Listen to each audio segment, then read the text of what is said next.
சீனிவாசன் அவர்கள் இயக்கத்தில் எஸ். வாசன் அவர்கள் தயாரிப்பில் எடுக்கப்பட்ட திரைப்படம் வாழ்க்கை படகு. இந்த திரைப்படம் 1965ஆம் ஆண்டில் வெளிவந்தது. இதில் ஜெமினி கணேசன் அவர்களுடன் Devika, R. Muthuraman, S. V. Rangarao, K. Balaji, R. S. Manohar, T. S. Balaiah, Nagesh மற்றும் பலர் நடித்துள்ளனர். இசை எம். எஸ். விஸ்வநாதன் அவர்கள். ஜிண்டகி என்ற இந்தி திரைப்படத்தின் மறுவாக்கம்தான் இது. தேவிகாவிற்கு இதுதான் முதல் திரைப்படம். பாடல்களை கண்ணதாசன் அவர்கள் எழுதியுள்ளார். இந்த படம் பாக்ஸ் ஆஃபீஸ் ஹிட் ஆனது. இந்த படம் தான் நட்ராஜ் தியேட்டருக்கு முதல் திரைப்படம். சின்ன கண்ணனுக்கு என்னதான் புன்னகையோ, சின்ன சின்ன கண்ணனுக்கு என்னதான் புன்னகையோ, கண்ணிரண்டும் தாமரையோ, கண்ணம் இன்னும் எந்தன் கண்ணா, சின்ன சின்ன கண்ணனுக்கு என்னதான் புன்னகையோ, சின்ன சின்ன கண்ணனுக்கு என்னதான் புன்னகையோ. பால் மணக்கும் பருவத்திலே உன்னை போனான் இருந்தேன், பட்டாடை தொட்டிலே திட்டு போல் படுத்திருந்தேன்.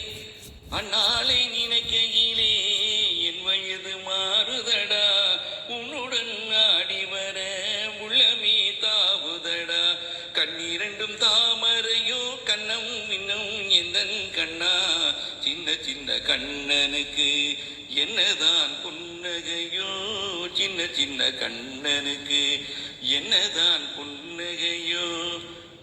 ஒருவரின் துடிப்பினிலே விளைவது கவிதையடா, இருவரின் துடிப்பினிலே விளைவது மழலையடா, இரேழு மொழிகளிலே என்ன மொழி பிள்ளை மொழி, கள்ளமற்ற வெள்ளை மொழி, தேவன் தந்த தெய்வ மொழி, கண்ணிரண்டும் தாமரையோ, கண்ணம் இன்னும் எந்தன் கண்ணா, சின்ன சின்ன கண்ணனுக்கு என்னதான் புன்னகையோ, சின்ன சின்ன கண்ணனுக்கு.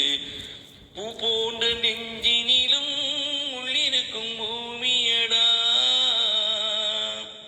பொல்லாத கண்களடா, புன்னகையும் நேசமடா, நன்றி கெட்ட மாந்தரடா, நான் அறிந்த பாடமடா, நன்றி கெட்ட மாந்தரடா, நான் அறிந்த பாடமடா, பிள்ளையாயிருந்து விட்டால் இல்லை ஒரு துன்பமடா, கண்ணிரண்டும் தாமரையோ, கண்ணம் இன்னும் எந்தன் கண்ணா, சின்ன சின்ன கண்ணனுக்கு என்னதான் புன்னகையோ, சின்ன சின்ன கண்ணனுக்கு என்னதான் புன்னகையோ.